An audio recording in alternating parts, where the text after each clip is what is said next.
Film धुरंधर 2 के release होने के बाद से हर तरफ अतीक अहमद की चर्चा हो रही है। अतीक ये, अतीक वो, अतीक ऐसा, अतीक वैसा और न जाने कैसा कैसा। लेकिन अतीक एक सूत्रधार था, उसके किरदार कई थे और उन किरदारों में एक नाम था उसके भाई अशरफ का।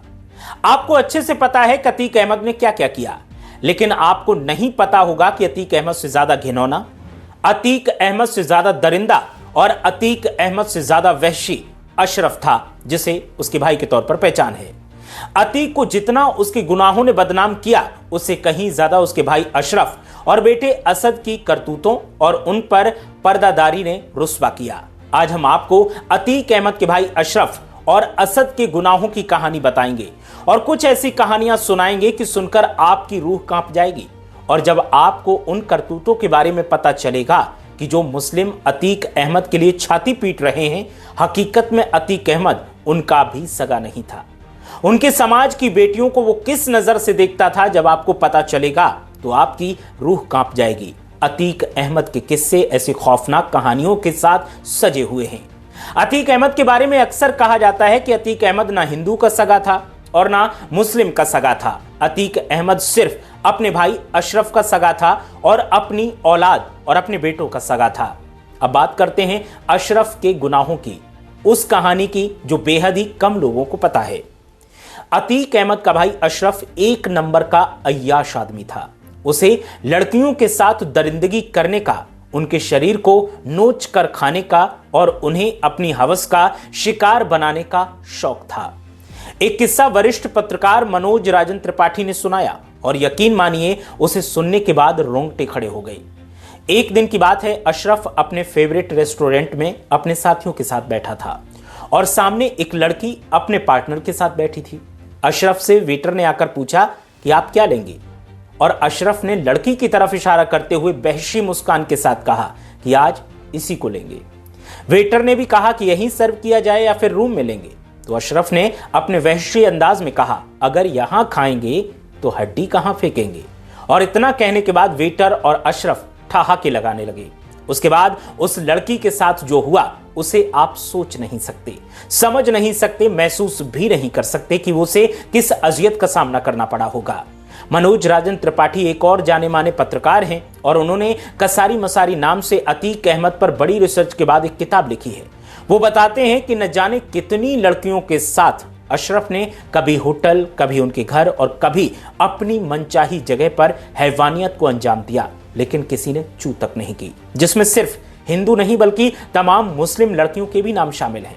और अतीक अहमद ने अपने भाई की सारी करतूतों को जानते हुए भी कभी ना तो उसे रोका और ना कभी कोई हिदायत दी।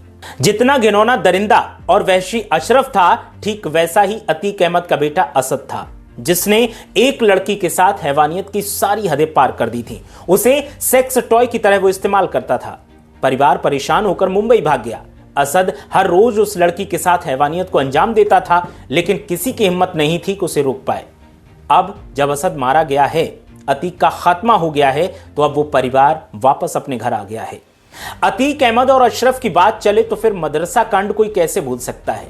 वो मदरसा जहां सिर्फ मुस्लिम समाज की लड़कियां पढ़ती थीं और उन मासूम लड़कियों के साथ जिस हैवानियत को अंजाम दिया गया, उसने अतीक के सियासी किले की नींव हिलाना शुरू कर दिया था। और हर मुस्लिम को इस किस्से को जानना जरूरी है, क्योंकि वो अतीक के लिए छातियां पीटते हैं। मुस्लिम उसके खिलाफ भी इसी किस्से के बाद हुए थे। मनोज राजन त्रिपाठी की माने तो अतीक अहमद एक हाउसिंग सोसाइटी बना रहा था और उसने उस हाउसिंग सोसाइटी का डिजाइन बनवाया तो बीच में मदरसा आ गया, जिसकी वजह से डिजाइन खराब हो रहा था। ऐसे में अतीक ने मदरसा संचालक को मदरसा छोटा करने का निर्देश दिया, तो निर्देश खारिज कर दिया गया। जब अतीक को लगा कि बात नहीं बन रही है, तो फिर मदरसे में पढ़ने वाली 13-13, 12-12 साल की लड़कियों के साथ अतीक, उसके भाई और उसके गैंग ने घिनौना रेप जैसा कांड अंजाम दिया, जिससे मदरसे के लोग टूट जाएं और वहां से चले जाएं और मजबूर हो जाएं कि उन्हें मदरसा छोड़ना पड़े। इस घिनौने अपराध को अंजाम अतीक ने दिलवाया, लेकिन पकड़े गए खोमचे वाले, रिक्शे वाले, सब्जी विक्रेता, उन्हें आरोपी बनाया गया। वैसे तो अतीक का सिक्का उसके इलाके में चलता था, लेकिन जब मदरसा कांड उसने अंजाम दिलवाया तो फिर मुस्लिम समाज ही उसके खिलाफ खड़ा हो गया। सबको लगने लगा था कि ये किसी का सगा नहीं है। अतीक ने अपने कांड के लिए मुस्लिम समाज के लोगों से बाद में भरी पंचायत में माफियां भी मांगी ताकि उसे वोट मिले और उसका सियासी सफर जारी रहे। लेकिन फिर मुस्लिम लोग ही समझ गए थे कि ये हमारा भी सगा नहीं है, हमारी बेटियों का भी सगा नहीं है, हमारी औरतों का भी सगा नहीं है। तो फिर इससे दूर होते गए और अतीक की सियासत का सूरज ढलना तभी से शुरू हो गया। आज अतीक के बेटे जो जिंदा हैं वो सीएम योगी से गुहार लगाते हैं कि हमें नाहक परेशान न किया जाए, हमें माफ कर दिया जाए। तो फिर सवाल खड़ा होता है कि उनका क्या, जिन्हें जमीन के लिए अतीक ने मार डाला और माफ नहीं किया गया? उनका क्या, जिनकी बेटियों के साथ अतीक, असद, अशरफ ने दरिंदगी की और उनकी एक फरियाद नहीं सुनी? बेगुनाहों की मौत का खेल खेलने वाले आज रहम की भीख मांग रहे हैं। शायद इसे ही समय का पहिया कहा जाता है, शायद इसे ही वक्त का तकाजा भी कहा जाता है। आज जब मुस्लिम समाज के लोग अतीक के नाम पर छाती पीटते हैं तो सवाल खड़ा होता है कि मदरसे में पढ़ने वाली उन मासूम बच्चियों के साथ जो अतीक के इशारे पर हुआ, क्या आप उसे भूल गए? बेगुनाह बच्चियों को जिस अजियत का सामना करना पड़ा उसे आप भूल गए हैं, जो आप अतीक के लिए छाती पीट रहे हैं क्योंकि वो सिर्फ मुस्लिम था, जबकि उसने मुस्लिम बच्चियों के साथ क्या किया वो सबको पता है।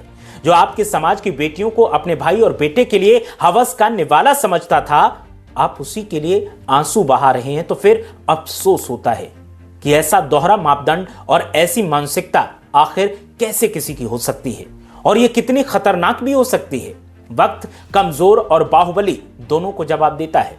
जब अतीक अहमद ने वक्त को मुट्ठी में कैद कर रखा था तो उसने किसी की नहीं सुनी, और जब वक्त ने अतीक अहमद को अपनी मुट्ठी में कैद किया तो फिर अतीक की किसी ने नहीं सुनी। उसके अपने गुनाहों की सजा ने पूरे परिवार को तबाह कर दिया। क्या औलाद, क्या भाई, क्या बीवी, गुनाह एक ने किया और सजा पूरे खानदान ने भुगती। शायद इसीलिए कहा जाता है कि ऊपर वाले की लाठी में आवाज नहीं होती, लेकिन जब वो पड़ती है तो फिर जोर के पड़ती है और उसका दर्द छुपाए नहीं छुपता। जो दोगले आज ईमानदारी का चोला ओढ़कर मनमानी कर रहे हैं, जब उन पर ऊपर वाले की लाठी बजेगी तो हालात अतीक अहमद जैसे ही हो जाएंगे।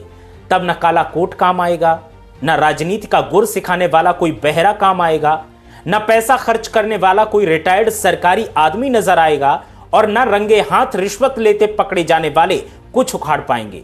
क्योंकि मुंह से भले ही कोई बुरा न कहे, लेकिन आत्मा से निकला असर जरूर करता है, और ऊपर वाला सबके साथ बराबरी का इंसाफ करता है। फिर चाहे वो गंगा, गोदावरी, यमुना, सतलुज किसी के भी बेटे हों। बेईमानी साल 2 साल खुश रह सकता है, लेकिन बाद में बर्बादी पर रोता जरूर है, यह कहा जाता है। इस वीडियो को बनाने में मदद की चिराग शाह के वैभव सक्सेना। वीडियो अच्छी लगे तो लाइक करें, शेयर करें, कमेंट करें। हमारी मेहनत पसंद आई हो तो यूट्यूब, फेसबुक, इंस्टाग्राम पर हमें फॉलो और सब्सक्राइब जरूर करें।